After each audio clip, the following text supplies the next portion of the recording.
is by one of my two favorite co-hosts of all time, Theo Ash. No Matthew Sponhour today. He is sick, but welcome back to another episode of Stay Hot, presented by our good friend over at Little Caesars Pizza, where Stay Hot, they're staying ready with some hot and ready pizza for you all NFL season long. We're here to recap week 11 of the NFL season. Broncos are off to a 4-game win streak. The Browns beat the Steelers. We have to talk about the tragedy in Cincinnati with Joe Burrow being out for the year. A lot to discuss today. But before we get into that, Theo, how are you doing? How can I be doing good without my buddy Matt on the show? I know, man. How can I be doing good? We're going to have to persevere. I feel like we were just talking about how we had like perfect attendance for like years now on this podcast. Yeah, we've been pretty good about it recently. Like tonight, over the last year, yeah. Yeah, Matt's taking a rest day or a rest night. I think Matt's he's just ducking. He's just dodging the Panthers talk. Yeah, the Panthers lose and the Falcons don't play, so we can't talk about Ritter. And then Ivan Pace isn't able to he got win mossed, the game. Yeah, and had DPI.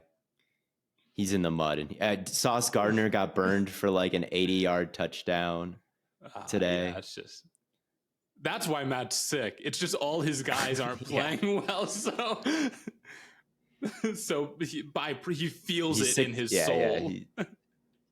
Yeah, his agendas are very ill right now, so he ducked. Yeah, but it's okay.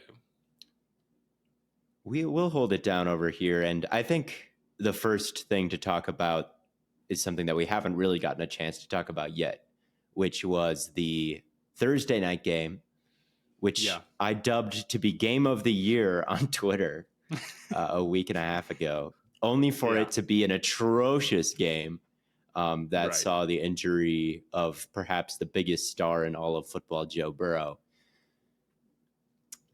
How it's not good, Blaiden. It's not good at all. I'm not gonna lie to you, Theo. It's not great. No. I feel like I met some people out at a bar and they were Bengals fans and they just looked, they're like, yo, like stay hot. And then I just looked, I saw that they were Bengals fans and I'm just like, I'm sorry. And they're like, it's okay, man. we'll be back next year. Look, this was a fine year for it to happen, though, honestly. And if you're a Bengals fan, I feel like of all the years that Joe Burrow has been around, like at least this is the season where it happens, because they weren't 9-1. You know, they weren't 8-2. Yeah. They weren't in a situation where they were in the driver's seat in the AFC and like it all came crashing down for them with this injury. They were 5-5, or I guess 5-4 going into the Ravens game. And that's just like, all right, it wasn't our year. From the very beginning, it wasn't our year. Our window is still open a long time, and we'll retool. And this is a good season for them to have a high draft pick because Joe Mixon is a free agent. T. Higgins is a free agent. I believe that, like, I mean, not that it matters too much, but I think Irv Smith is a free agent. So that's their primary weapon. Oh, no. Is Boyd a free agent as well? They're gonna need some weapons. Theo, I know you did your review on Brock Bowers. I mean, that would be... He is a free agent. Boyd is also a free agent. So they're going to need some weapons this offseason.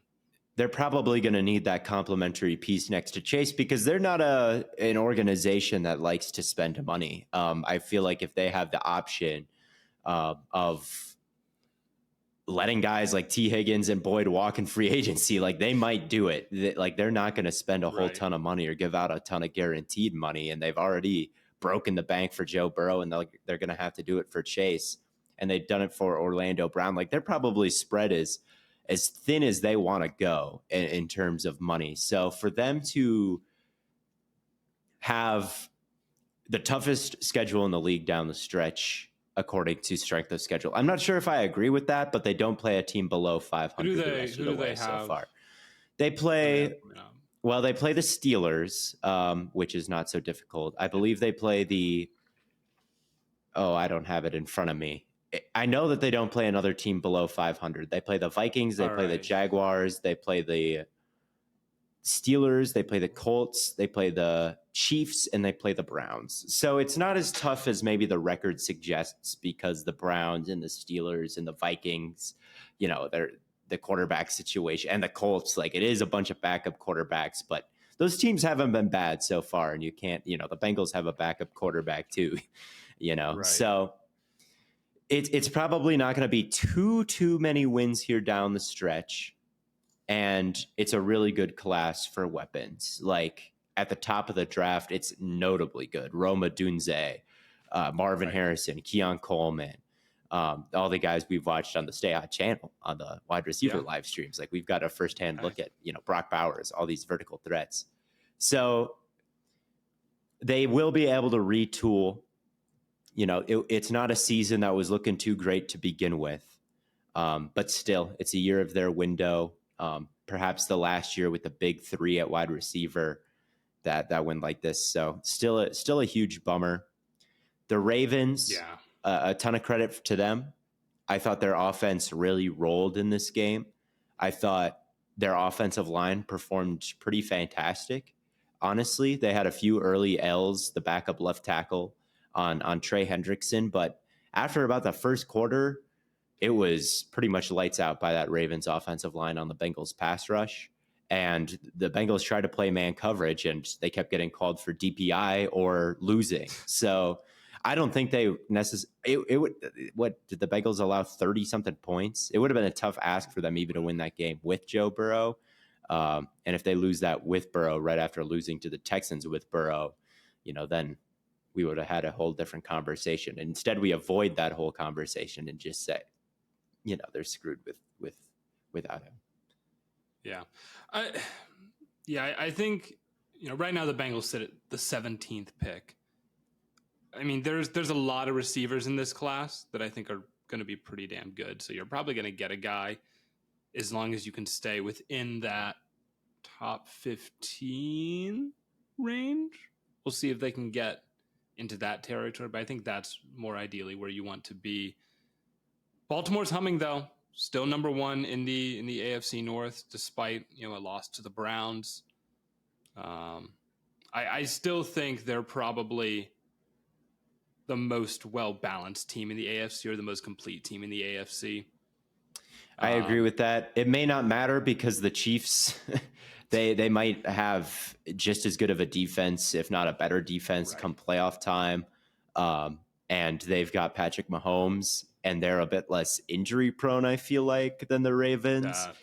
But I think the Ravens are a pretty clear number 2 in the conference right now that the Bengals are wholly and completely out of it. Yes. No, I would completely, like, who would even challenge the Dolphins, the Jaguars? I think that the Ravens have pretty easily put forward a better body of work than those two teams. As good as the Dolphins offense has looked this year, number 1 in everything, as good as their defense has been since Jalen Ramsey's return. So, maybe the Dolphins are getting up there. I don't think you can write them off. The Dolphins still have to beat a real team. Exactly. They haven't really proven themselves. Like, another 400-yard performance against the Raiders. Like, sick. We don't. Cool, man. We don't care. We don't care. So Jacksonville got right this week, though. So I mean, if they can, if we can get some more high flying games from them offensively. Yeah, I still have a lot of hope for Jacksonville. I didn't watch any of their game this week, so I didn't watch a single second. Neither I didn't see a single highlight on Twitter. Had 4 touchdowns, so I was like, all right, we're back. But they did have a perfect month of October. They won every game there, and huge. Just because you lost to the 49ers off a bye. Shanahan was on a bye too. Doesn't mean that you can't beat anybody. So they won big today. They're not out of it either, but definitely regardless of Joe Burrow's injury, a really good performance by the Ravens offense against a good defense, coordinated well, with good players on it, so that's still wonderful to see them put up 30 points against a defense like that. So definitely still stuff to take away, not just a Mickey Mouse performance or win from the Ravens. They were pretty dominant on both sides of the ball. Yeah, and they've been like that all year, with the exception of the Steelers game and this last week. Yeah. So with the exception of playing the two best pass rushers maybe in the entire NFL, and I think did the Steelers still have Minka at that time? Yeah, they did.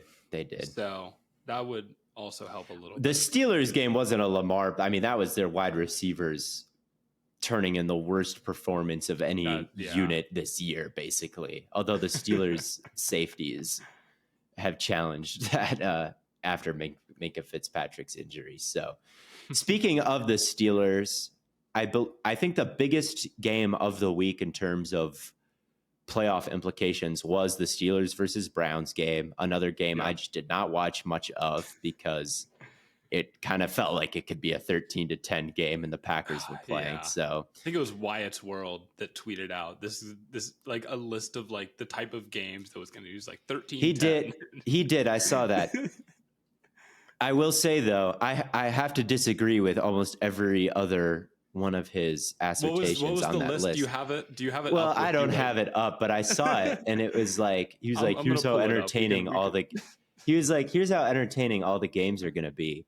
And I felt like he was wrong on just about all of them except for that. But he was saying here we go. They're all going to be trash. Cowboys versus Panthers, terrible.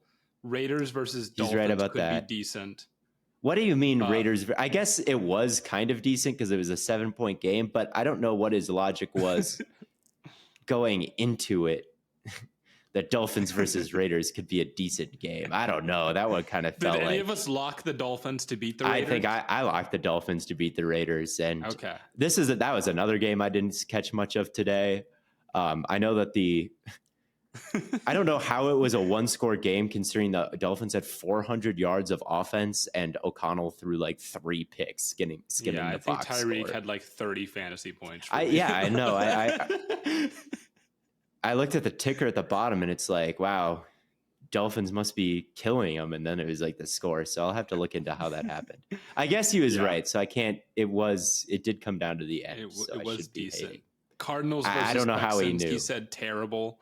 That's one I disagree with. I disagree Kyler with that versus too. Stroud. And And Kyler I don't know had a how couple that would really big plays. Stroud had a couple huge plays. Like I don't understand how going into this you would look at Dolphins Raiders and be like, yeah, that one could be pretty good. And then you look at Cardinals versus Texans are like, that's going to be a dog shit game. Unless you're just looking at the standings, I guess. Most of these are terrible or horrible. Bucks 49ers says probably terrible. He gave that a probably terrible. I guess so. Seahawks Rams decent, I guess. And then the Sunday night game should be fun. Jets. What Bills, is with all these? He's giving himself so much wiggle room. He's like, I guess it's okay. Should be this. I don't want to just hate on dudes. I had no. I will. I don't. He cooked with sounds like a 13-10 type game, but all the other ones. That's the only one that was like super specific. With all the other ones, I know, which is why it's so funny. He's like that one. He just absolutely nailed, and then the rest of them were like completely nonsensical. So I had my issues with that list. But as far but as it was a 13-10 game. It was a 13-10 game. The Browns won. I'm happy that they can finally claim a little bit of supremacy in the AFC North. The big thing is DTR. Second, they get supremacy as in not being first. Well, the only reason is because the Ravens haven't had their bye week yet. Oh, is that why? Yeah, that's it. The Ravens are 8-3. The Browns are 7-3. I guess so. I guess their record. Yeah. It doesn't feel like that, though. No, it doesn't. No, but doesn't feel like that. I will say DTR played well.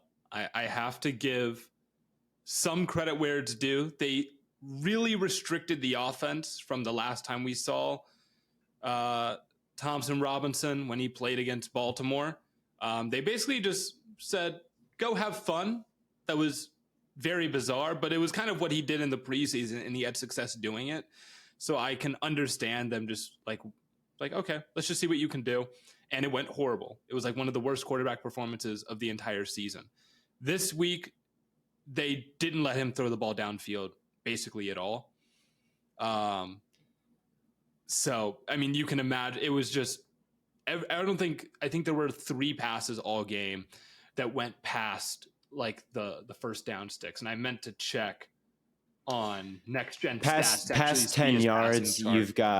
You've really got 4 past 10 yards, 2 completions, an interception, and an incompletion. The interception wasn't his fault. That was okay. It was like bounce. I mean, it was just like a bad bounce. Mm-hmm.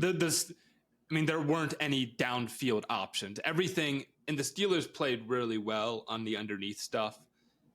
So, it was just like a contested pass, and it popped up in the air, and it got picked off. It wasn't like a very different story than the first game that he played when he had 1, 2, 3, 4, 5, 6, 7, 8, 9, 10, 11, 12, 13, 14 passes past 10 yards. 3 of which were picked off, 2 of which were completed. Hey, he still threw 2 completions though. He did. So he didn't never change. He threw more past the sticks than old Kenny Pickett did in this game, and it was a pretty rough one for Kenny Pickett. Was bad. The Steelers offense, I will say, their run game is getting kind of legit. Jaylen Warren is nice. He broke quite a number of tackles within the Browns secondary when they could hit that outside zone. It was really tough for like Denzel Ward and Greg Newsome to get up and make that play. Warren just had, I don't know, he just has such a low center of gravity. His balance is really nice. He has a mean stiff arm. He kind of it's like a almost Nick Chubb-esque. He's just the evidence. The evidence is really mounting that he has more juice than Najee Harris and should really be the here's the primary thing, like guy I tweet out like, oh, Jaylen Warren is clearly better than Najee, and I get this reply from Steelers fans like, no, he's just more big play prone, but like Najee's more consistent still. And I don't know if that's true. Big play prone is like a good thing to be. I would rather have that. I don't like, there might be some nuances that the Steelers like more with Najee Harris. I've been impressed with him in the past with the way he's read things out, or his footwork or whatnot in the backfield. And he's a good blocker. He can be, yeah. But he's just slow, he's just not very explosive. I still think that he does sometimes suffer from like, I think I'm a finesse back and I'm not going to lower the shoulder and I'm going to try to go over this guy with the hurdle.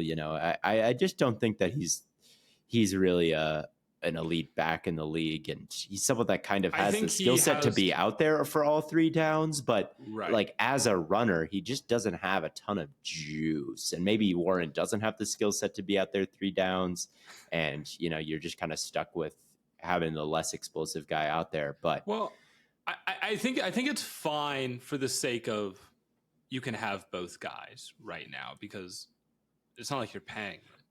True. Right. And the 1-2 punch of the Thunder and the Lightning is like so minuscule in terms of like who should be getting the most carries, who should be getting more, how should the split be in terms of winning games. Like, the real problem isn't the usage of their running backs, it's that Kenny Pickett is in over his head. Like, more than the debate between like who should be the starting running back, who should be this, who should be that. It's, we have a quarterback that can't really hang in the pocket, that that's number one. is super nervous. And then we have wide receivers who are one-dimensional. Like, they're really good at their one thing, but they're one-dimensional. And Pickens can just do the contested catch stuff. Like, he's not getting separation. And then Deontay Johnson might be able to get separation, but he's just not a super reliable target. You know, he'll drop easy passes. Like, I think he's better and more well-rounded than Pickens is. But yeah, he's still Deontay's a gotten a lot frustrating. better at the drop issues. But yeah, I think it's, and I think Yeah, that's a couple years ago it was really bad. it was but really still, bad. he's had But some I bad think, ones this year. Yeah, and I think it hurts Pickett that you have receivers like that. Like George Pickens, I love George Pickens as like a contested catch artist. But you know, if you're Kenny, what do you look? You want to throw to guys that are open, right? And I think that would make your life a little bit easier. And it's hard, especially like when we're talking about, you know, he had a lot of balls today that were, you know, a little off kilter, a little inaccurate. And when you're throwing to a guy like George Pickens, even though he has like that big frame to throw at, you still kind of can only put the ball in a handful of spots when it's that tightly contested. Yeah, and they don't have a third guy either, and they don't really have a security blanket underneath, because Pickens is, I think, more of a downfield threat, and you know, you want these guys on the outside, and you want them to create your big plays like past 10 yards. In terms of like their slot guy or their tight end, there's really no one that moves me. Pat Freiermuth, I've always kind of believed to be a bit overrated. I don't think he's a good blocker. I don't think he's necessarily a special route runner or like dominant at the catch point or anything like that. I think he's just like a mid tight end. Imagine and like, had when the Steelers who is their third receiver? Is it Calvin Austin? It's Allen Robinson. Is it Allen Robinson? Like, who? Like, it just, as an offense, there are some guys who are good players, but they're not stars. To me, that's Najee and Pickens and Deontay. And then their quarterback shouldn't have been a first round pick, probably. Their line is bad. Their play caller is bad. And it's just like, what's good about that? Like, what is you didn't need to watch supposed the game. to be the you button? just described exactly how it played. Like, well, it's how every Steelers game. The line is bad. The quarterback is bad. The play calling is bad. That's every Steelers game since Antonio Brown was on the roster, basically. I mean, oh man, it's the same shit every at least week. Good then. And when you're playing the best defense in the league, which I believe the Browns are, you know, you're just not going to be able to get much going. And what saved the Steelers the last time the Browns played is that the Browns offense also had like the worst performance of all time. They scored twice on defense. Yeah, it was one of the worst Deshaun Watson games, I'd say. Yeah. So, and you just didn't get that today. And I think it's a combination of like why we saw DTR so restricted is, number one, the first time we saw DTR, he threw 3 horrible interceptions. And number two, the first time we played the Steelers, we lost because of turnovers. Yeah. So, and when you have this defense, you're probably losing because of turnovers most of the time, because you just can't really drive down the field on them. Like Myles Garrett, like the pass rush is just so monstrous. Delpit has been so good, and you know the corners have been so good that you're forced to hold the ball and then you just get killed. And so the only reason that you should be losing any games is really turnovers. So to just come out here and play it like, you know, just underneath over and over and over again, that's better than what anything Pickett can do against your defense. Want to hold the ball. You don't want to hold the ball against Watt and Hayward either, and Highsmith. Yeah. And it's still going to be a dangerous thing for the Browns this year. I mean, I don't think that the Watson injury is like crazy impactful for them, just because Watson was playing bad. Like, he wasn't a top 20. He was playing better than DTR maybe, but you know, he wasn't a top 20 quarterback in any metric this year. And really, there's just not a ton of elite offenses in the league this season, where you really feel like there's an offense just as good as the Browns' defense maybe there has been in years past. This is my take, is that I do think there's a reasonable shot that the Browns could go to the Super Bowl for that very reason. What offense do you reasonably? There's, I think, one offense in the AFC that can really go to town with Cleveland, and it's Miami. But they haven't beaten any. They haven't looked like that type of offense versus worse defenses than then. I think maybe the Bills. Yeah, maybe Buffalo. I think the Bills, still have that within them. But obviously they've got to take care of the football and play basically the games that they are capable of playing, but that's not always what they are. I think the Browns can beat anybody this year with this defense. I think if the Bills really figure stuff out, like the Chiefs can have a disaster game. It just is, you're going to have to get competent quarterback play during that stretch. And it's going to be so hard because like what we've seen of DTR is the most limited passing chart that you can find, and then a disaster one. Yeah, so it's like the worst. It's the worst game of all time. Who can be Brissett or Nick Foles? And man, how bad does it look that they let Brissett and Dobbs out of the building when I think they could have made a Super Bowl run with either. Hindsight's 2020, man. I know. I would have kept DTR. Brissett. I would have kept Brissett around. I agree with that, but I think Brissett probably would have wanted a little bit more money to stay around, even as a backup.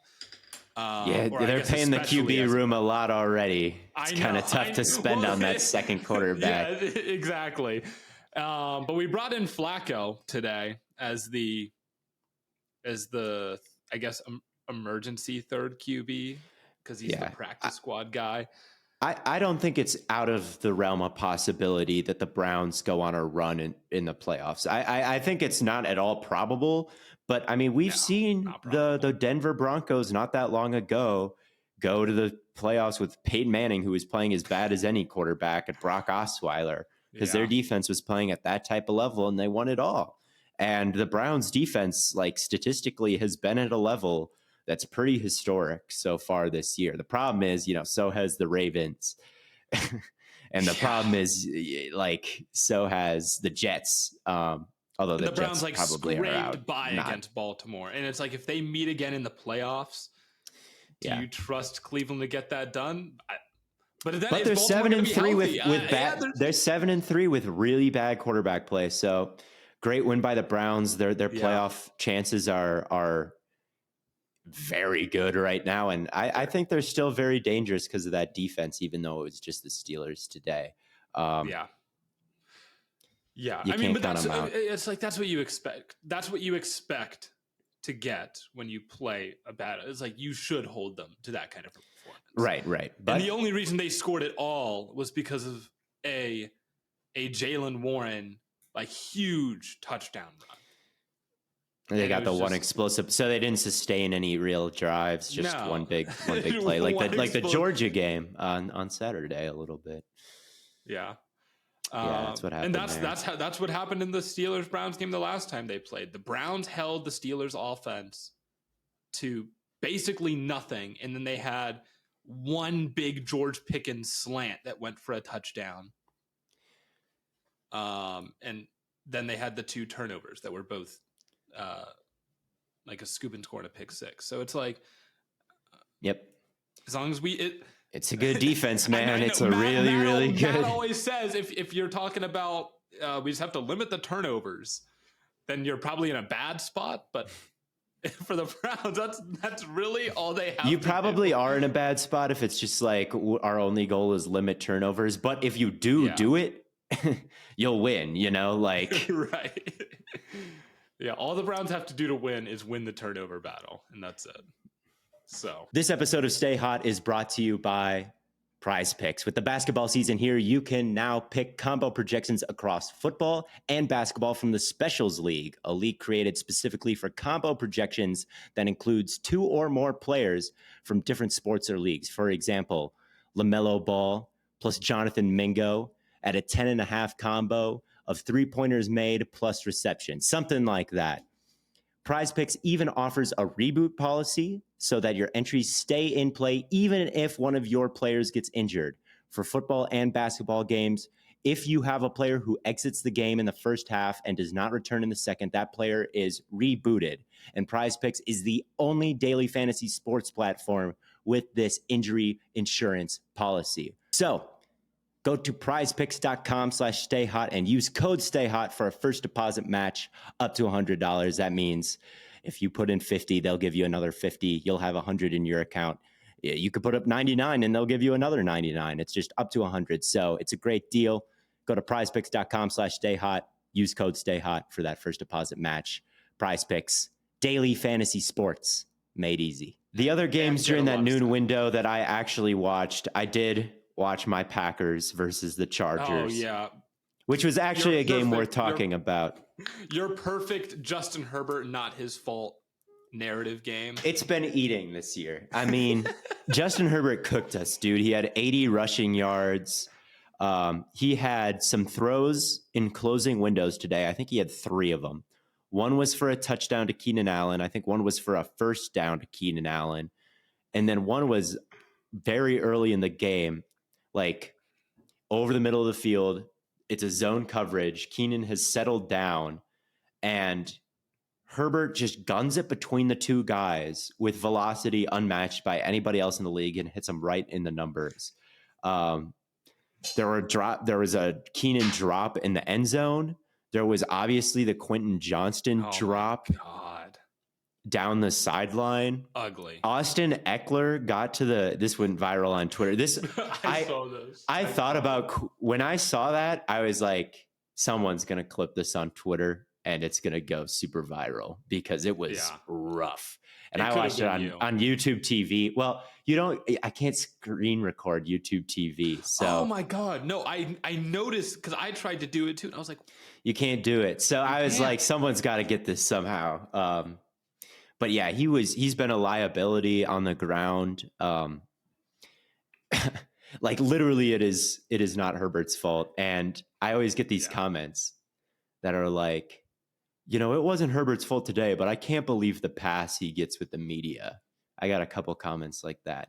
It's like, bro, watch the game. You have to watch the game. Like, I don't know what else to say. Hold on. What pass in the media? If we're talking about that's another good point. Guys like us,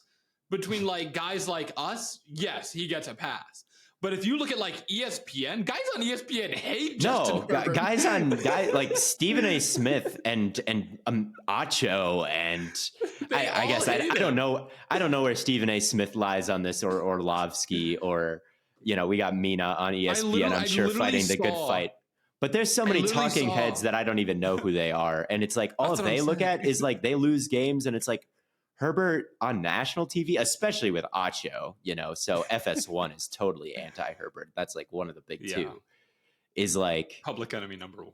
It's like, dude, there is nothing else he can do to win this game. Nothing else. Like you can't even say like, oh, I wish he'd tuck it and run it more like Josh Allen, which we heard last year when he kind of had that rib injury. But like he had 80 rushing yards in this game. He was breaking tackles. Like he looked like Josh Allen.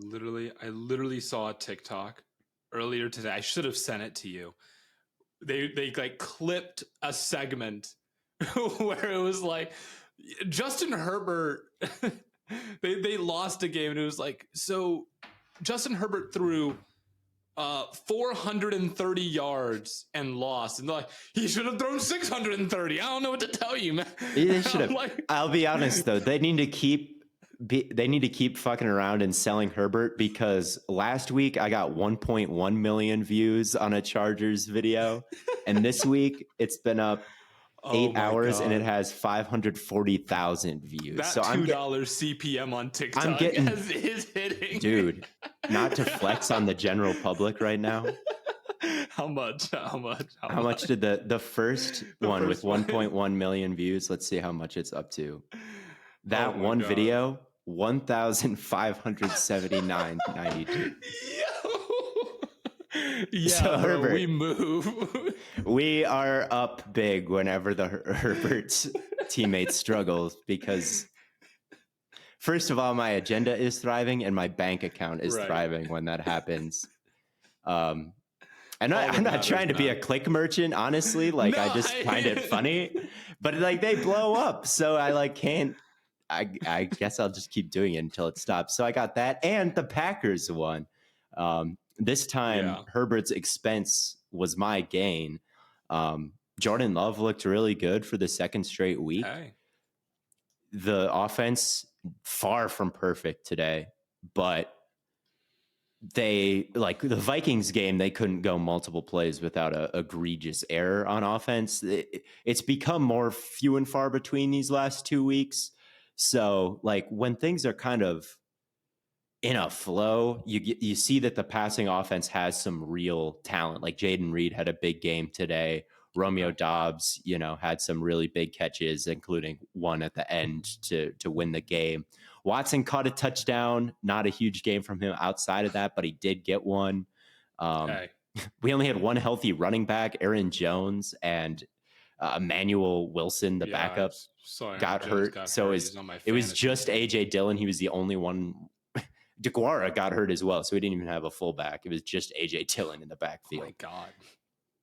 And, they're the 8th seed now. The Seahawks have a really tough stretch coming up. The Vikings have a backup quarterback. These next 2 games versus the Lions and Chiefs will be tough to stay in that 8th seed. But after that, it really lightens up. So if they can win one of those 2 games and show some life down the stretch, you go into the second year of this new look Packers and say the first, there's a real chance they end with, 7, 8, 9 wins, which isn't the worst thing in the world. I think everybody keeps their job in that case, which may not be a good thing for the defensive coordinator. But, we've seen some signs of a pulse with Love and LaFleur and really the whole offensive, the young skill position players that shows that it's not a complete waste of time and should probably, not that they really can do anything else. There's not, who are you going to replace Jordan Love with? JJ McCarthy. It's not happening, but just giving you a little bit of a sense of okay, this can last more than 1 year and it's not a disaster. So it was nice to see in terms of the Packers win. My sister and my mom were in attendance, so I was glad that they got to see a exciting win. Don't have too much more to say about it than that. Herbert got sold and the offense showed signs of life, and I made bank on TikTok. I think ultimately, with Green Bay and Love, until you get a really good number 1 wide receiver, it's going to be hard going. Even Love can look good and the receivers just aren't really going to be good enough. Yeah, I think week to week. Yeah. I think that if you replace Christian Watson with a better player, the Packers' record is very different this season. A better player. I think someone with a bit more chemistry with Love, someone a bit better, more useful, honestly. His archetype right now, it's like a 3-point sharpshooter in basketball that the threes just aren't going down, like Duncan Robinson a few years ago. It's you have him for the low percentage, to make the low percentage thing high percentage, the deep shots down the field. So he emphasizes taking those shots, but when those are negative plays and you're taking a lot of them, you start to become a big negative. And that's what Christian Watson has been. And if you just took him away, point blank period, didn't even replace him with Dontavion Wicks, there's going to be a net positive for this offense.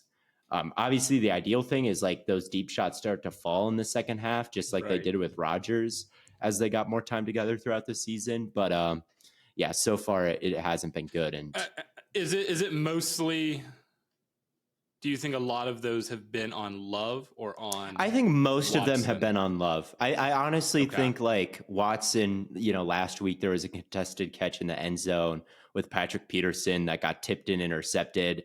But I don't know what we reasonably expect Watson to do there. It was a great play by Patrick Peterson. It was a good read by Love. It was just an inch off and the corner makes a great play. They just haven't been able to connect, and it's not all on Watson, but it is a little bit on Watson in the sense that, okay, if the deep shot isn't there, he's not contributing in other ways. Yeah. He's not that security blanket. He's not that, like, Love doesn't have these problems going to Wicks. He doesn't really have these, like, such a bad passer rating going to anybody else but Watson. So I think a lot of it has been poor placement from Love. But also to some extent, it's like Watson just hasn't been able to make himself useful in any kind of way, So yeah, I think the clock is ticking with him because I like Wicks needs more time, and he was their leading receiver today, and he had a huge play where he broke a tackle and took it down the field to get him in scoring range. And he's on efficiency charts right now. He's up there with any receiver. So like he could cut into Watson snaps, and like, could there be a trade? Could there be a replacement this offseason? Like the clock is really ticking with him. Yeah. Speaking of receivers that might be on a short clock, how long do you think Johnston has? Ooh, has for what? I mean, he has the rest of the season because Williams is out and Palmer is out. But dude, how can you keep starting him, dude? How can you keep throwing to him? He's just useless. He's completely, and it's all on him. Yeah. It's not, he's a deep threat, and Herbert just haven't been able to connect. Like, you saw the end of the game today. He just is not comfortable extending his hands and making catches. Yeah. I revisited my review on him after this game on YouTube, and I just think a lot of it rings true. I said he's not a freak athlete. Like, he's not Jamar Chase. He's not Jalen Waddle. He's not AJ Brown. Like, he's not as explosive as those guys. Like, he's tall and he can move and cut kind of well. I think the appeal to Johnston, I made a TikTok on this earlier today. I think the appeal came from there was a lack of freaks in this class. Yeah. Like, there wasn't a Jamar. There wasn't a Devonta Smith. There wasn't a Garrett Wilson. So we're like, okay, well, let's just try and find the prototypical athletic profile for that guy. Just like height, weight, speed, as close as we can get. And that's Johnston, right? But it's just bad. It's just so bad. Yeah. Because all the problems that he had in college are like so clearly apparent here in the NFL. He's just getting exposed. He doesn't like, and the big problem I think we all had was the aggressiveness, not even aggressive, just like ability at the catch point. And it wasn't just that either in college. Like, his technique at the catch point was quite bad. Like, he couldn't make those tough catches, but he would be in the open field and he couldn't outrun anybody. And he would have to put a move on people to try to get by him. And he was good, like, at juking, and he had a lot of highlights where he changed direction and broke someone's ankle. But there were also a lot of times where he caught the ball. There are elite guys in the league. When we're talking about first round pick, we're talking about a stereotypical X receiver. Like, they catch it and they just run and they burn all the angles. Johnston, it's catch it, I can't burn those angles and I got to cut it back. And people were like, look at the juke, but it's like, dude, he's not explosive enough to just run by the guy, and the juke got him tackled. Like, yeah, sure, maybe he made the first guy miss, but the fact that he had to square him up and chop his feet made the pursuit get there right after he made the first guy miss. So that was a big problem. His route running down the field was a big problem. I honestly thought, like, his releases were okay, but as he ran his route, he'd straighten up more and more, and then it would give away when the break was coming. Plus all the problems at the catch point, he was not a good prospect, like, not a first round prospect. Maybe in the second round, I could have seen saying, okay, he's explosive enough. He moves well enough at his size where we think there's a chance he becomes an X, and he's kind of that second round boomer bust guy. But as a top 50 pick, like, I didn't like him there. And did I ever post Rashee Rice over Johnston? I should have. I don't know if you should. I mean, Johnston, it looks like one of the worst receivers in this draft class. I mean, seriously. Yeah. Downs is better. Rice is better. Rice is better. Everybody is better. Yeah. Nakua is better. Tank Dell is better.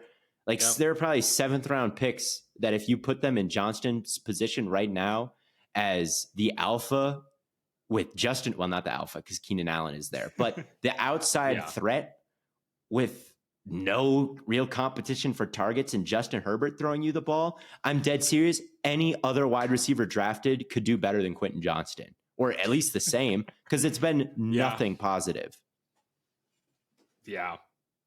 I'm like, how much time does he have? Like, does he gets to the end of this year? I don't know. Well, right? Yeah, he gets to the end of this year, and it's like, can you run him back next year? I don't know. What was Rager's arc? Like, what did his snap counts look like year 2? That's a good question. What did Jalen It'll Reagor... probably look a lot like that. I feel like we got to stop talking about this Chargers-Packers game. I do want to talk. If you find the answer to that, I'm going to transition and talk about Bears versus Lions. A game where the Lions, I believe, turned the football over 4 times and were trailing by multiple scores late in the fourth quarter. They still were able to come away with a win. And I feel like that's just one of those games where it proves that you're a good team when you can play that bad and still win by a touchdown, win by 5 points, you know? So good for the Lions. Yeah, because didn't Jared Goff have like the worst first half of his? It was pretty bad, and it was pretty bad picks too. I was watching more for Fields, and I really watched that carefully. There was one nice play call by Eberflus, a little bit of a show one thing, maybe show man drop into zone, confuse Jared Goff a little bit. He doesn't account for TJ Edwards not being held down by the front side concept. And then he goes to that backside dig, throws it. TJ Edwards is right there for the pick. What was the other one? Tremaine Edmonds had one that was batted. There was, I can't quite remember how the first pick went down, but I mostly watched this for the return of Justin Fields, who I think played pretty well. It wasn't a spectacular performance in my opinion, but he definitely did enough to win the game with his legs and created the explosive through the air with the dime to DJ Moore. But when you look at this offense, I still think that there is just a ton of problems. And what was apparent to me in this game, the lack of a second receiver. Steph Curry makes you believe that you can do anything. I mean, look at me. He has me believing that I can shoot threes when I play pickup basketball. And the Curry 11s are specifically designed with ultimate bounce, grip, and stability to allow everyone to do their thing.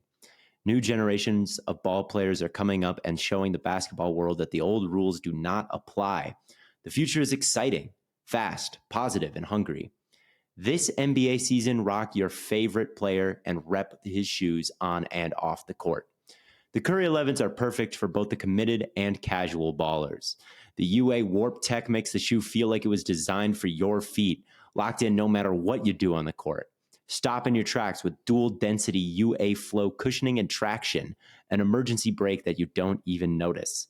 Steph's 11th signature shoe steps into the second decade of his sneaker career, pulling colorway inspiration from the wonders of a positive and modernized future on and off the court. Take these kicks with you when you leave the scrimmage and rep UA wherever you go. Do your thing. Change the game. The Curry 11 Future Curry is available now at currybrand.com. Oh my God.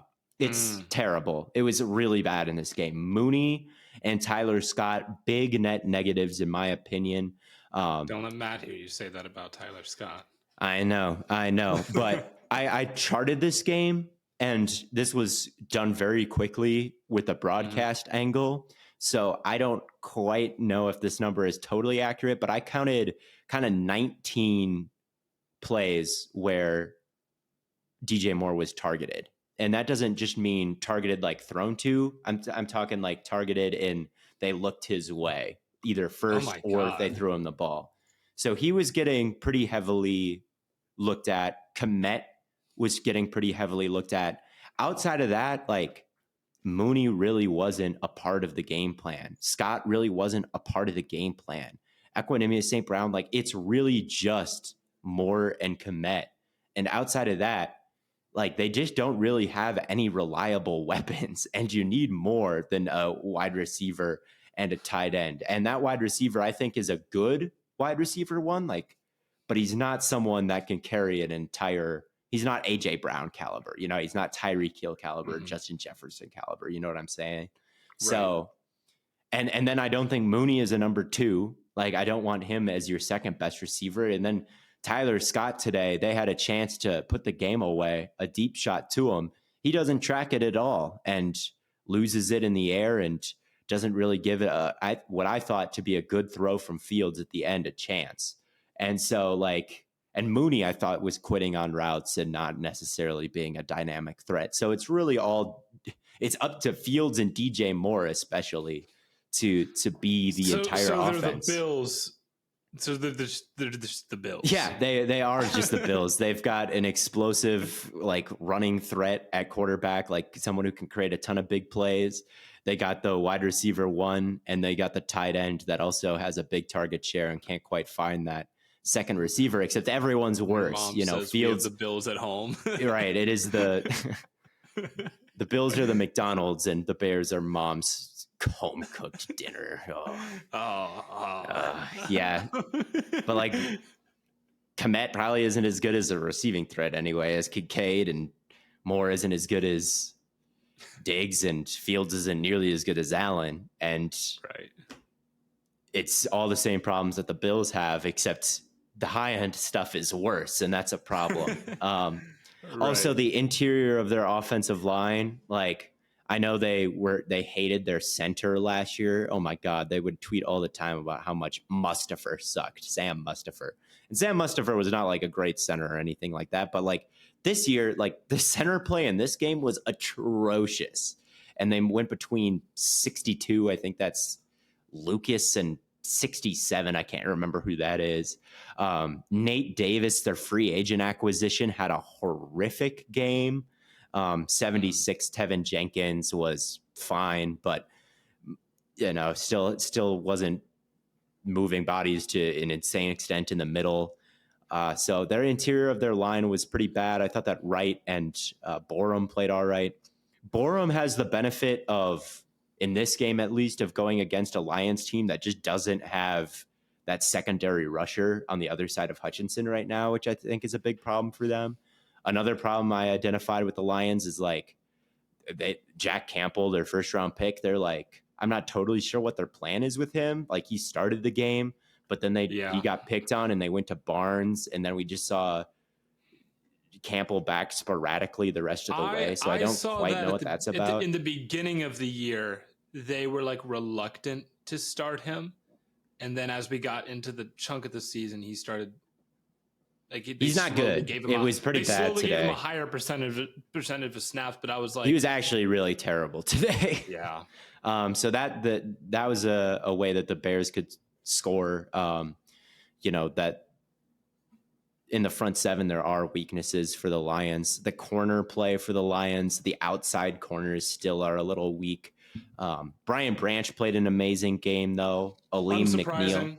Unsurprised, he was all over the place. Aleem McNeil had an amazing game. He had a really key pass rush late where it was Fields was looking at, what was it? I can't remember the receiver, but on the left side of the field, there was someone going vertical. He looked at that. It wasn't there.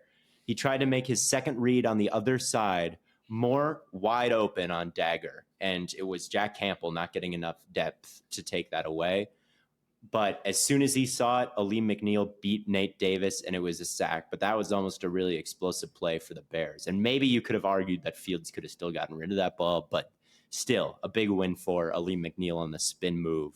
So he kind of saved the game. And then I think the other thing that stood out to me watching this, there was a really crucial moment. The Lions had just made it a one-possession game, but the Bears were getting the ball back. It was a 15-second drive, and they had to punt it away. And the play calling in that moment was, to me, very bad because they came out in 13 personnel twice. So they had Mercedes Lewis, Cole Kmet, and Robert Tonyan all on the field with DJ Moore. What are we doing? Just letting them know that they're going to run the football, right? And the Lions basically pin their ears back and run blitz. The interior of the offensive line gets obliterated. The run goes nowhere. Second play, they do the exact same thing again. The same thing happens. And I get it. They don't have good weapons outside of DJ Moore. But to me, that's just telegraphing what you're going to do. And the Lions were all over it. And then that third play was the deep shot that the wide receiver, the rookie, didn't track at all. And I thought it would have had a good chance to be completed with a better receiver. So, like, I don't think it was a great game from Luke Getsy towards the end. I don't think the Bears roster is very talented outside of, like, the rookie 58 Wright, sometimes Fields, and sometimes more Kmet. Like, everybody else is still bad. Yeah, I mean, that sounds about right. And Bears aren't good. They're not 3-8. So yeah, I guess the bigger conversation is like, I think Fields is pretty screwed because it's like I just don't see him having a better game than he did today. Like, I thought he played pretty damn well today, but it's not enough to win the game, even when there's 4 turnovers.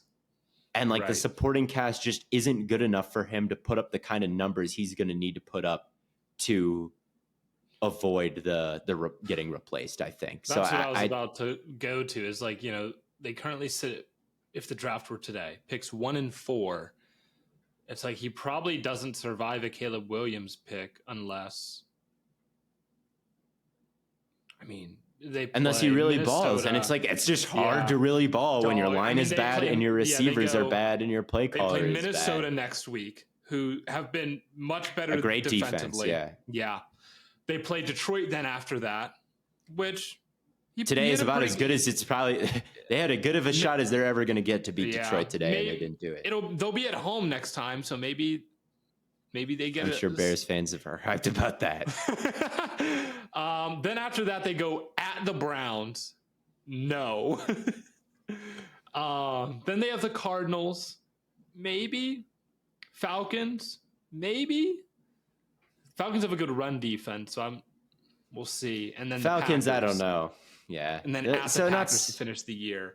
It's like they play 3 defenses at least that you think can really shut them down. Yeah, I mean, there's no super tough defense in there, I guess, like super tough, Cleveland. But still, yeah, I don't know how he's going to save it, and we'll see what happens. And here's the thing: even if he were to play, let's say he plays flawless these last, what is it, six games, he plays perfect football, but one game, whether it's Cleveland, Green Bay, Minnesota, one game, just complete stinker. 4 picks, just awful game. Oh, they do play Cleveland. I didn't hear you say that. Yeah, they play Cleveland. So let's say, he plays perfect in every other game, and then Cleveland, he gets sacked 5 times, 2 awful interceptions, a fumble. His overall numbers just aren't going to look good enough by the end of the year. And I think today just kind of reaffirmed the belief that, like, they kind of failed him in a way. I mean, I shouldn't even say kind of failed him in a way. They did fail him. I mean, and it happened last year because last year they didn't have DJ Moore. They had nobody at receiver. They had Chase Claypool. It was too late. They didn't have Darnell Wright. You know, they spent that draft not getting Justin Fields help. And that was the kind of a do or die year, you know, like you can't suck. And they didn't give him anything to cook with. This year they give him DJ Moore, and him and DJ Moore has been a pretty good connection. But outside of DJ Moore, they just don't really have anybody. And guess what? He's not cooking with anybody except for DJ Moore. But how can he? So I don't think that it's going to be enough to save his job as Bears franchise quarterback. But hopefully the next place he goes, because I think he will get another shot someday. Obviously, guys go down. Like he'll get another opportunity, and it's hard to imagine that opportunity will be in a worse position than he has been in with Chicago these few years. And I know Justin Fields' hope will be a tough thing to sell going forward, but I do think there is still a little bit of that in there, and I think today kind of showed that a bit. Yeah, I think so too. I mean, he could go to Seattle. He could. Well, yeah, maybe he could go Maybe the Bucks. Tampa. Yeah. Who knows where he'll go? And I would probably take Caleb or May over Fields too. I'm not saying that I wouldn't. I just think he just got a raw deal, man. And Yeah, he did. It's tough. It's tough. Yeah, they really didn't do anything to help him out. it's just the more thing, which was good, but today was just, I'm repeating myself now, it was a prime example. It wasn't enough. It wasn't enough. No. But maybe they'll do better with their next quarterback. One can only dream. Did we want to move to the midday window a little bit? Hit, I think, briefly Bills Jets. Yeah, we can talk about it briefly. I'm pissed at this game because I had a massive parlay on it. I literally, before the game, I bet everything Jets under that I possibly could. I had every receiver. I had their receiving prop under, every rusher, rushing prop under, under in points. Bills cover the spread, and it almost fucking hit. It almost hit. It was like what sold 10. You? What sold me? The Breece Hall receiving yards. What? He had 40, and I bet under 35. And Zach Wilson under 11 and a half rushing yards. He had 15. Oh. I bet so many unders on this game. And so how much did you put on it? And it was like plus 4,000 odds, I think. And I put $5 on it. So I would have won a couple hundred. Yeah, I think that's 5 to win too. That's not bad. Well, Zach is still terrible. I don't have too much to say about Zach this. Well, no, the main thing was they fired Ken Dorsey. Yes. And their offense put up 32. So you were right as far as the get right game was bound to happen. But did the offense, do you think, feel any different at all? They press some different buttons a little bit more frequently. There was a bit more motion. There was a bit more runs from under center. But overall, like, they didn't do anything that they weren't capable of before. And they didn't do anything that we hadn't seen from Josh Allen's really this season. Like weeks 2 through 9, a lot of Bills performances looked like today. But, with the path they were on with the Broncos game and everything like that, their turnover stretch here recently, who's to say if they would have come out with that kind of performance under Ken Dorsey. So right.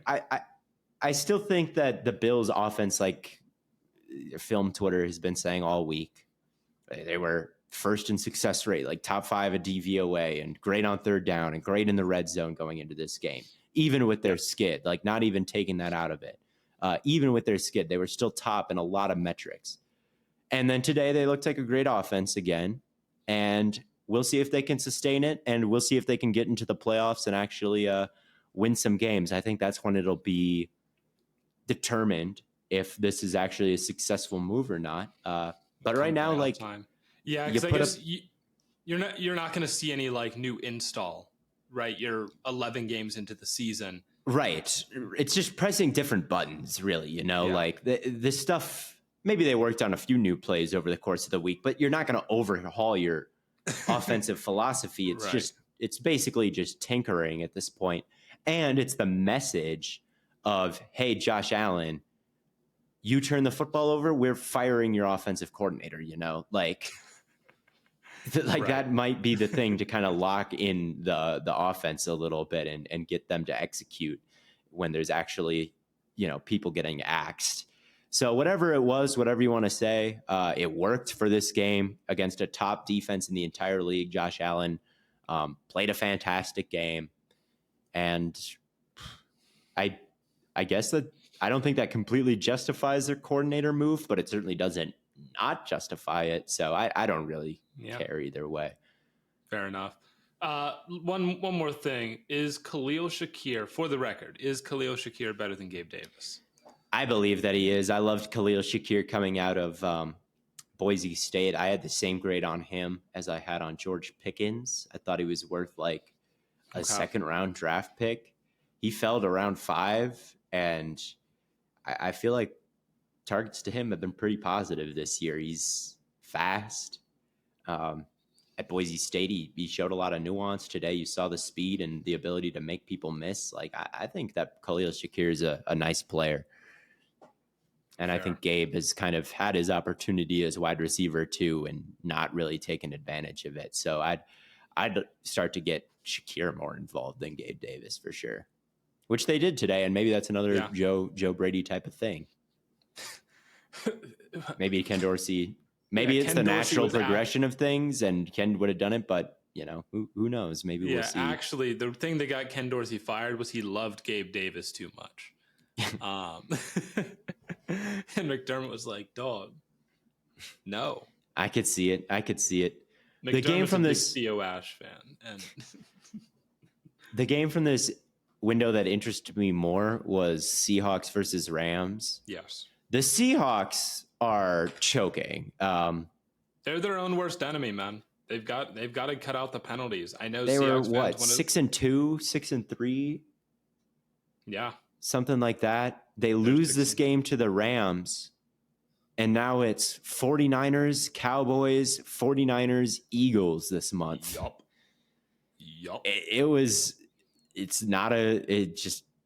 They haven't been good. Like, I like their roster a ton. I like everybody they got on defense and their quarterback and their receiving core. Like, I like it all. I like their play caller. I like their coach. But they got to show me something. They beat the Commanders by 3. They get killed by the Ravens. They squeak by the Browns. They lose to the Bengals. Like, there just hasn't really been an emphatic win since that Giants game on October 2nd. And now you're going into this tough stretch. There is absolutely no statistic that you could find that would suggest that the Seahawks are in a good position right now, or more than just an average team. And to me, what I think this game came down to, they don't have, it's the same thing most games against the Rams have come down to with them over the last 10 years or so. They don't have anybody to block Aaron Donald. They don't have any good guards. Like Aaron Donald, number 68, whose name I looked up, but I can't remember right now. Like, this is another kind of speed run, try to chart it real quick. And it was just the Seahawks offense versus the Rams defense. Mm-hmm. I charted I'm not going to count because it doesn't matter. I charted a ton of L's for 68 today. Like, a ton of L's. Like, he was getting his clock cleaned by Aaron Donald, and as most people do. And then Stone Forsythe is in. Like, there was injuries on the right side in this game. Gino gets absolutely obliterated, I believe, on a stunt that they couldn't handle, and screws up his elbow. Locke comes in, and he's a big negative, unfortunately. Like, he had Tyler Lockett and didn't step into the throw and underthrew it right to Darion Kendrick, who had a good performance after getting benched. He actually was able to turn it around. It was not being able to score touchdowns. They were able to march down the field in the first half. The penalties you talked about, Blaiden killed them and moved them back, so it was field goal. This game could have been over in the first half. It could have been over in the first half. It could have been over when they had the ball with like a minute 40 at the end, and they couldn't score there either. I thought it was really odd to just like quickly get to the line of scrimmage and run the ball, and then try and like get out of the pile and spike it. Yeah, their clock management towards the end was kind of questionable to me. I thought with 8 seconds left, they had time to get a little closer than they did. They were like on the very edge of field goal range, and they ran it, like you said, Blaiden. Are we talking about the same thing here? Yeah, no, they had like 30 seconds. Mm-hmm. Or they had like 25 seconds, and they ran the ball, and then they lost a bunch of time trying to get set. And then they spiked it with 8. Yeah. They didn't handle the end very well, and they didn't have a chance. You could have gotten like 4 plays off there, and you got 1. Yeah, they were really acting like that 55-yarder was like free money for Jason Myers. They were like, "Oh, we're here in field goal range. We can fuck around." They were actually that was their only option.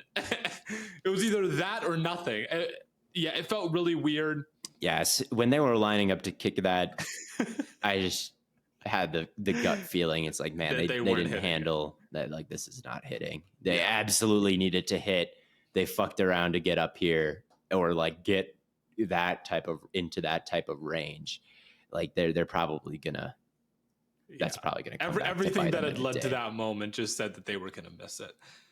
So yeah, it's just they are their own worst enemy. They shoot themselves in the foot. They can't stay healthy on their offensive line. The guys that they do have outside of Lucas and I'm now blanking on Cross. Yeah, Cross. Outside of those guys, it's like you said, they don't have anyone to block Donald. It's like, who is on their interior offensive line that's of any substance? The weapons are good, and that's great. And you have guys that are good on defense. But it's penalties. You shoot yourself in the foot. The game management was weird today, and you have to stay healthy. It's just they have the pieces to be a contender in the NFC this year. They do. Yeah. But yeah, they got their clock cleaned by Baltimore, and then now by Aaron Donald basically by himself on that matchup with 68. I mean, I don't think any of the other linemen had like too horrible of a day, but like just that matchup alone, I'm gonna look up what his name is. Damian Lewis, just not a banner day. I'm gonna look up his name. And I mean, they're still in the play, and like there's a world where they turn things around a little bit in this final stretch, and they're still in the playoff mix as it stands. And I don't think they'll necessarily fall out of it either, because the teams that are in the playoffs right now are like in the wild card race. It's like the teams that are in there: Dallas, Seattle, Vikings. Those are all teams with winning records. The teams out of it, it's the Packers, who are 4-6, the Rams, who are 4-6, the Falcons, who are 4-6.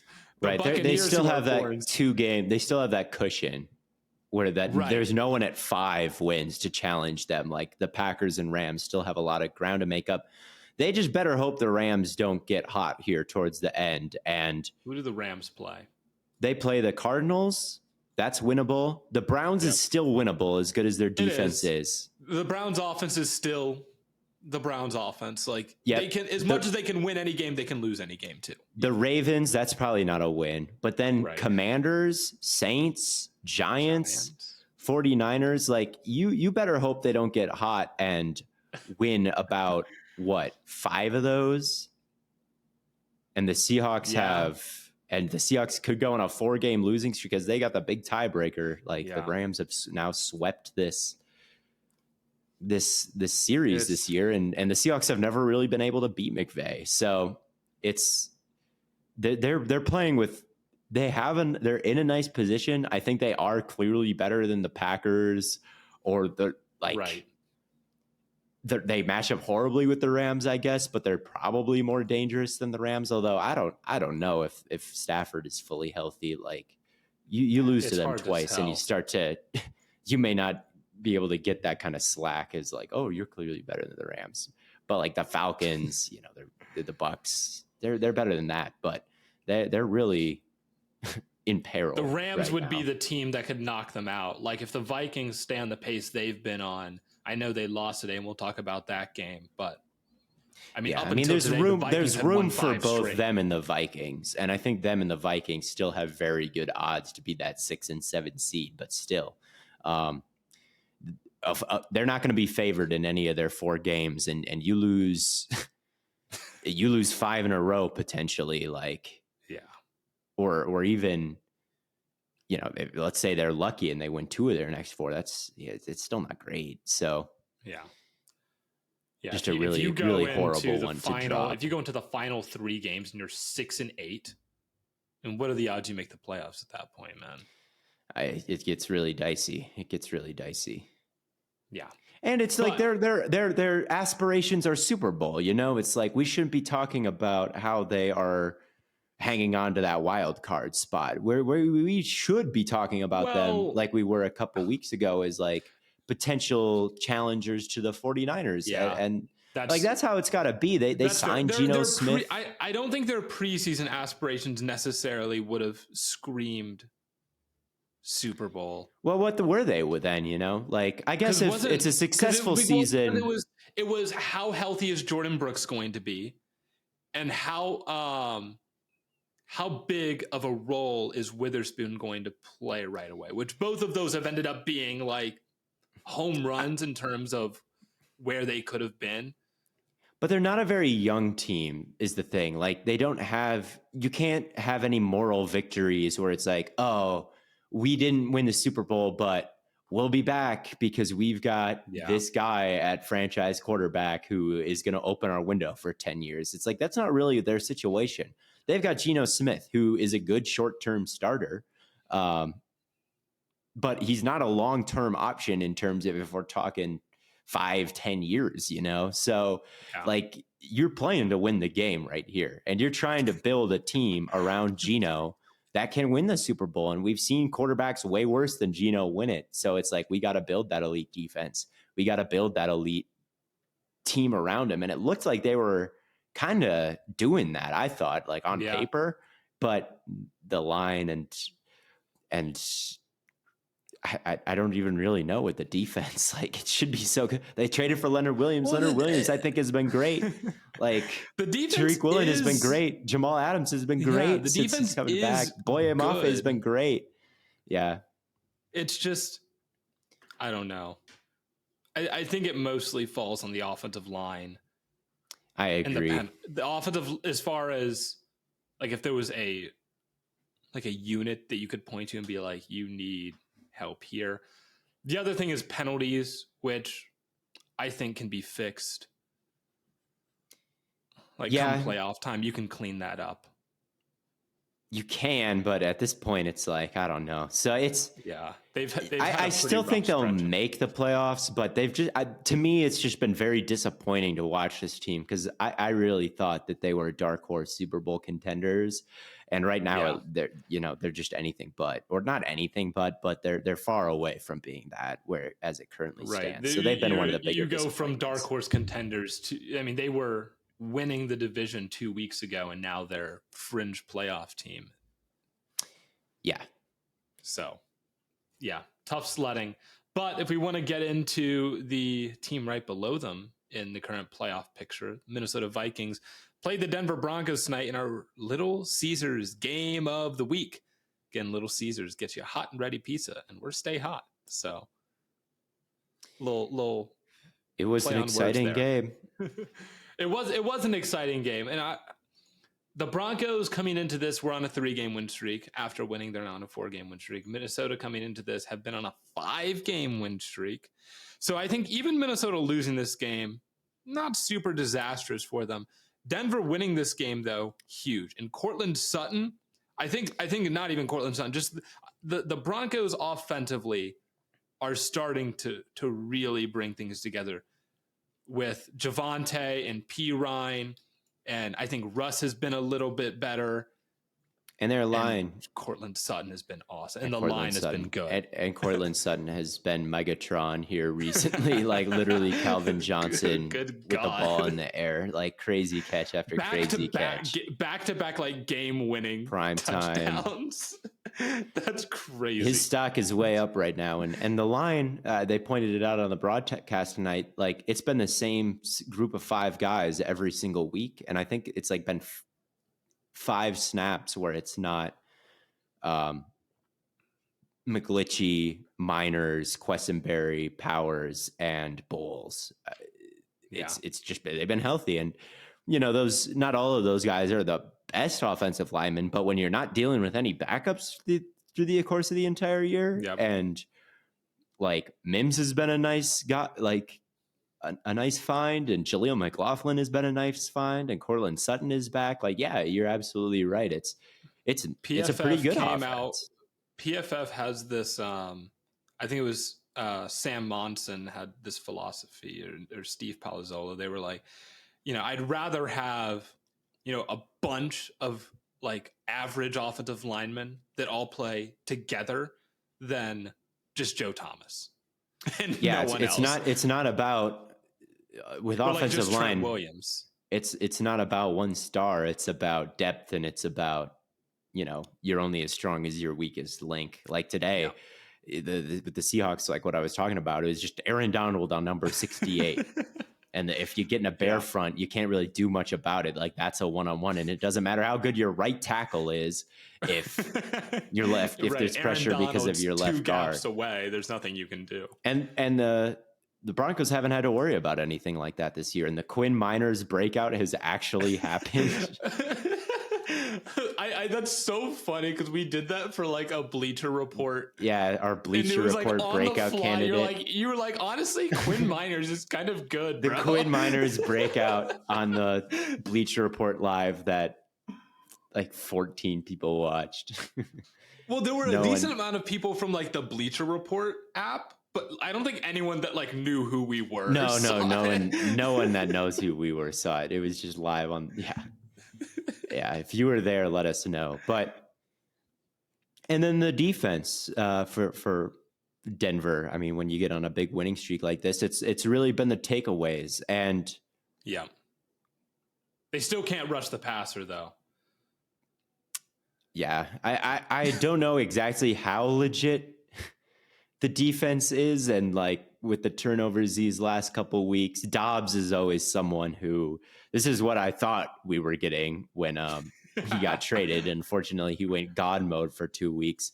Today he had some amazing plays in this game, no doubt about it. And it was still about as good of a backup performance as you can expect. But today it was a little bit more of what we saw towards his back end at Arizona when he was turning the ball over multiple times every week. It's like it's a lot of chaos. Yeah. And with Josh Dobbs, this game, to your benefit, looks better on the stat sheet than it actually was. There were like 3 dropped interceptions by the Broncos. Yes.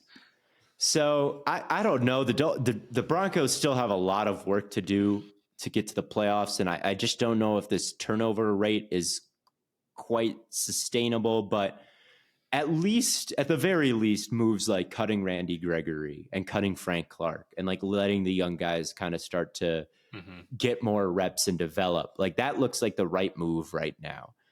Simmons is having a fantastic year at safety again. He's always underrated. And him and Surtain today, man, he jumped on a pass. He did. And Surtain also had a pick that I believe was called back. So yeah, for PI, Dobbs was really playing with fire, and he had a couple scrambles where it's like he threw one up that was a total prayer. Like he's an agent of chaos, and I think it's fun though. It's fun football. So. It is fun. People always talk about how he's like this aerospace engineer, and he's obviously very bright, and he did pick up the playbook fast, but he doesn't play like. I always think that gets a little overrated because I'm like, he does not play smart. No, hold on. Let's be clear. He's an engineer. All right. Right. I think he does play like an engineer. He plays like a problem solver. He's like, what is the most creative and fun solution I can make? I guess maybe I just need a better understanding of what engineers are. But he's like, but they were talking on broadcast tonight. They're like, oh, he built a model plane. He did all these things. I'm like, what does that have to do with football, man? Like, what does that have to do about like reading? Camaraderie. You walk into a locker room and you walk in, it's like, yeah, bro, I built a model plane. They're like, yo, like we're boys Dobbs. now. Dobbs is an agent of chaos. He doesn't play. He just doesn't play like some NASA scientist. He plays like he's the best athlete on the field and is going to like make everybody miss and make a huge play. He plays like he's Patrick Mahomes, not like he's, but I don't know, Tom Brady. But I guess I don't know how it translates, believing is. That's just my thought mentality. On it. But I don't have too much to say about this one. I was honestly studying some of the other window games and just caught it was on in the background, but I don't have too many I think the big takeaways are the Broncos are really starting to look good on offense, and they had some really nice moments against what is a pretty good Vikings defense. And their defense they're fighting, right? And the defense is creating turnovers. I think they're now top 5 in the league in takeaways. But they still point. What 2 weeks of playing Josh Dobbs and Josh Allen will get you. And they could have had more today. So I mean, they could be number 1 in the league. They could have had a lot today. They could have had like 6 takeaways, man. And they had what, 2 or 3? It really was an awesome game because like anything could happen on any given play. Yeah. And Cortland Sutton is God. What will probably end up being the game of the week is Philadelphia versus Kansas City tomorrow night, the Super Bowl rematch. Both teams are looking pretty elite again this year and probably the Super Bowl favorites in their respective conference again. So in honor of the momentous matchup, we have another segment presented by Prize Picks. And I've got some props that I like on here. We got Rashee Rice over under on his fantasy score, 10 points. I think that this is the type of game where you've got perhaps a bit of a mismatch for the first time in a while for the Chiefs receivers. The Eagles secondary has not been strong. I really think that there's going to be an opportunity for big plays down the field in the passing attack that they quite haven't seen in years past. And I went with Rice. You could probably also go with Kelsey, honestly, because the linebackers are also weak, and Kelsey hasn't had a big game in a while. I wonder if this could be kind of a get right game from him. So actually, I'm changing it. Kelsey over his fantasy score on Prize Picks, and Rashee Rice as well. I just think that it's going to be a Mahomes type of passing game. So in the 32-person fantasy league, I have Rashee Rice. I think that he's worth a start. I'm currently, he's already starting. I'm currently down 54. Do you think he's... Ooh. I don't know if he's going to get 54 fantasy points. I don't know if I'd have the more on that. But another guy that I think could have a big game, A.J. Brown. I think that he had a huge Super Bowl. I think that the Eagles' offensive line is going to be able to protect against this pass rush, even with Chris Jones. They really haven't had that secondary pass rusher outside of him that should scare this Eagles offensive line. And against the Chiefs, you're going to have to put up points. I think that there's going to be time to drop back and dial up a couple deep shots to Brown. And I think that that's just been a good bet all year is A.J. Brown. Like week in and week out, he's scoring touchdowns, having over 100 yards. I think some of the key to winning, if you're putting something down, like the key to winning, bet on good players, So A.J. Brown, one of those. Yeah, I have bet on good players. There's another one on here, Isaiah Pacheco. I'm going less than 12 fantasy points because I do think that this Chiefs offense has struggled a little bit. We are going to see some of that maybe in this Eagles game where they're not quite as successful as they were in the Super Bowl. But that could come down to their run offense suffering because their tackles haven't been as good. Their interior line hasn't been as good. They haven't really had that running game as part of their identity at all this season. And Jalen Carter has been one of the most disruptive interior defenders. You got Jordan Davis. You got the running right into the strength. Like this could be more of a passing game than a rushing game. So I'm going under with Pacheco. And then I'm going over 21 fantasy points for Jalen Hurts. He played the game of his life on the big stage in the Super Bowl. Like I said, I think he's going to be protected. I know it's a really good defense, but he's been playing at an extremely high level recently, potentially working himself back into the MVP conversation if he can get a head-to-head win versus Mahomes and outplay him. So I put your trust in superstars. It wouldn't take much to move you and Jalen Hurts. So no, it wouldn't. I put those four together, and if you put 4 legs on one of these, you can win 10 times your money. Oh, so I didn't know it's a pretty good deal, and I feel pretty good about all of those. So that's my Prize Picks segment. Okay, well, I think that's pretty much all we wanted to talk about today. We won't have an episode Thursday. It is Thanksgiving. Thanksgiving, yeah. Yes, we're traveling. I'm going to Pittsburgh. Theo's going home. Pittsburgh? So, yeah, I have family in Pittsburgh. Your girlfriend is from Pittsburgh, is she not? Well, no, not really. But isn't she a Steelers she's coming fan? with me. She is a Steelers fan. Yeah. Okay. That's what I knew. So I had a good day. She, not quite so much, but I'm sure she was devastated. Oh yeah, bro. She was real broke up about it. But yeah, so we won't be doing an episode then. We're still going to do our live stream where we take a look at an NFL draft prospect. We're moving on from wide receivers. I think we're going to start taking a look at edge guys, but we'll do that live stream Tuesday evening. So make sure you tune into that. We'll probably also give you the Stay Hot locks at that point, or maybe you'll see them on TikTok. But we'll still get those out as well. But until next week, when we recap all the Thanksgiving Day games and we're sleepy from all the food that we've eaten, let us know what your favorite Thanksgiving meal is in the comments if you're watching on YouTube. But until then, actually, Theo, what's your favorite? I'll ask you this. My favorite Thanksgiving, my favorite Thanksgiving thing is dark meat turkey. Like, give me a drumstick. White meat. Yeah. Give me like a drumstick or something. I respect that. I've always been more of a I'm not a big guy. white. I'm not. Ham is. I think it's valid to like ham more than turkey, but you'll never, ever convince my family of that. So it will always be turkey for me. And I don't love light meat, but the dark meat is pretty good. Yeah.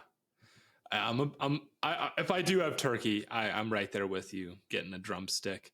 I've recently become a huge fan of sweet potato casserole, or just sweet potato in general. It's so good. I don't know. I slept on it for a long time. I am currently fast asleep on sweet potatoes, but I haven't had them in a while, so maybe I should give them have yourself shot. Some sweet potato. I don't know, but yeah, I would say if I had to pick a meat, it would be ham. But let us know what your favorite Thanksgiving dish is, and where you rank Thanksgiving among holidays. I know we've had that discussion before. We have. And we won't have had a very spirited discussion about that. We won't get into that today. But thank you all for tuning in. And until next time, we will catch you on the Flippity Flop, hopefully with Matt, assuming he's feeling better.